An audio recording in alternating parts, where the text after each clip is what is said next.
Ha, Rastaman, yo. Half human, half zombie. Ay isinusumpa ko ang mga taong yon. Sapagkat kausap ko ang lahat ng mga hari ng mga bansa. Hi everyone! Malapit na ang halalan 2025 at nag-file na ng COC ang mga gustong maglingkod sa publiko. In this video ay tingnan natin ang mga panggulong kandidato na gustong patakbuhin ang ating bansang Pilipinas. Panoorin natin ang video na ito.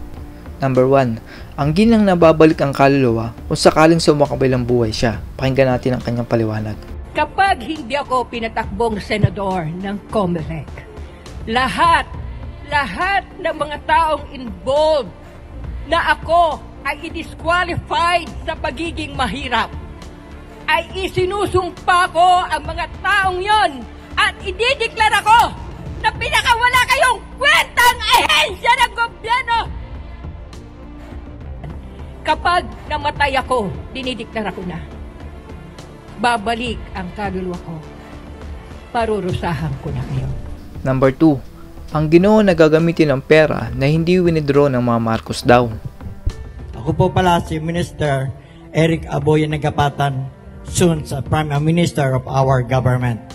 Sapagkat kausap ko ang lahat ng mga hari ng mga bansa, by this 2025 wala na pong bibili ng bigas, wala na magbabayad ng tubig, wala na magbabayad ng kuryente, wala na ring maggagawa ng bahay ng mga mahirap, kundi puro building na po ang itatayo. At ang isa pa, ang pera ng 800 quadrillion na hindi na withdraw ni President Bongbong Marcos sa London, iniwan sa akin ni Doña Jose Padrilin Marcos. I'm the heirs of Somalian. Number 3. Ang lola na ibibilanggo daw ang mga taong hindi nagtatanggol sa katuwiran. Ano po yung para mga sector po na paglalaban nyo po pag nahalal po kayo? Mula po akong... Kasi this is the first time po, hindi ko pa... First time po? First filer po kayo? Okay po. Hindi po pa-spell out po nung name po ninyo? M-A-R-I-A-C-H-A-R-I-T-O. Post Billionis. B-I-L-L-O-N-E-S. Okay, thank you po. Ano pong nagtulak sa inyo para tumakbo bilang senador? At by the way, kung hindi nyo mamasamain, ilang taon na po kayo, ma'am? I am 60 years old. 60? 66. 66. Sa kabila ng 66 years old ninyo, ano po yung naisip nyo na gagawin makatulong sa sambayan ng Pilipino? Anong nagtulak sa inyo? Kasi po, as I believe that ang bilangguan daw po ay hindi lamang para sa taong may mga kasalanan, kundi pati doon na rin sa mga taong ayaw magtanggol sa katwiran. Ano pong trabaho niyo, ma'am? Business. I am a businesswoman po. Businesswoman? From what? From Nabua po. Nabua, Camarines North. Number 4. Ang intergalactic candidate na napagtantong isa daw siyang freedom fighter rock and roll. Ha, Rastaman, yo. Half human, half zombie. Senator, I want to... Ito ang yung gabay ko. Third eye ko. Ito, infinity. Happy na infinity. And this is my motor. Ayan, my motorcycle. This is the Ghost Rider. Umaapoy, may pakpak. What you gonna do with the big but wiggle.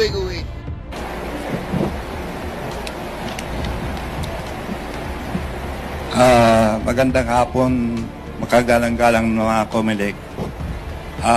Pagpasensyahan nyo lang dahil sa medyo matanda na tayo, takalaking Davao ako. Hindi ako nahirapan masyadong yung magtagalog.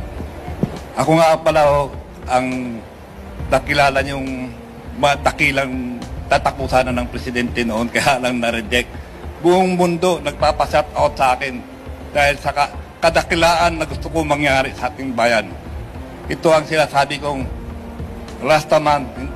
Noon nagpatatawa ako, hindi dahil sa pagpupolitika. Nag-retire ako ng seaman dahil rock and roll ang gusto ko, hilig kong karaoke kanta. Yung pala, nung dumaan pa ang panahon, ang ibig sabihin ng Rastaman freedom fighter, yo. Kaya napunta ako sa politika kasi dalawa ang himala ng batas gagawin ko. Unang-una, ang tao, nagkakaroon tayo ng medalyon para proteksyon na hindi tayo magkakasakit. Yan, ang nagdadasal tayo sa Panginoon.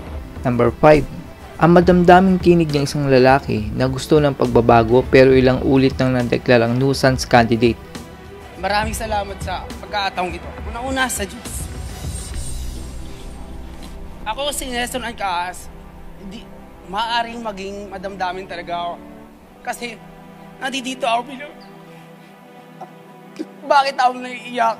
Kasi bumabalik yung mga naranasan ko, yung mga nakikita ko, yung mga narinig ko.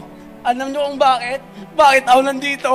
Kasi para ipakita sa Pilipinas kay Mr. President. Sabi ko nga, real talk lang tayo. Alam ko naman tatanggalin ako.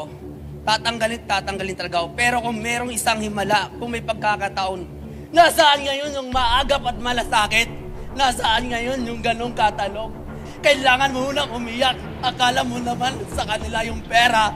Pakinggan naman natin yung side ng COMELEC dahil sila yung nakakasuhan ng mga kandidato na nagde-declare nila as nuisance candidate. Pakinggan natin ang kanilang sasabihin. Nadinig ko po yung ibang nakapanayam nyo at binanggit yung mga rason at ang isa sa mga nabanggit na rason ay dahil sa kawalan daw ng pondo o resources para magkaroon ng kampanya sa buong bansa. Alam niyo po, napakadami na nating kaso. Pamatong versus the COMELEC. Marquez versus the COMELEC na kung saan binigyan kami ng guidance ng Supreme Court kung paano namin babalansin at titimbangin kung ang isang tao ay nuisance candidate o hindi. Umasa po kayo na pagkatapos ng filing ng Certificates of Candidacy, tayo ay magpapatawag ng mga pagdinig, magre-require tayo ng pagpa-file ng komento o answer upang patunayan ng bawat isa o kung sino man na siya ay hindi nuisance candidate. Hindi dahil sa kawalan ng kakilalanan sa kanyang pangalan o dahil lang sa kawalan ng pera. Alam niyo po, ito ang gusto kong sabihin sa inyong lahat. The COMELEC and Bank will not disqualify a person for being a nuisance candidate simply because he is poor. Because there is no property qualification to hold public office.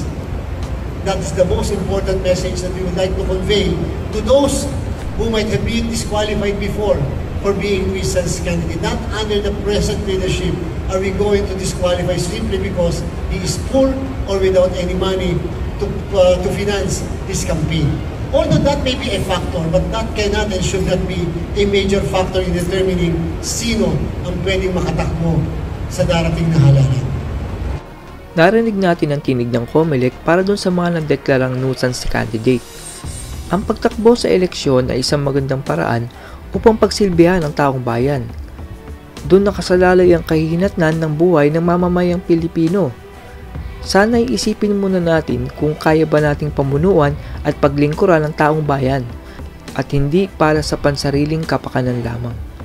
That's all everyone. Salamat sa inyong panunood. This is Chuck and you're watching Biker Drone.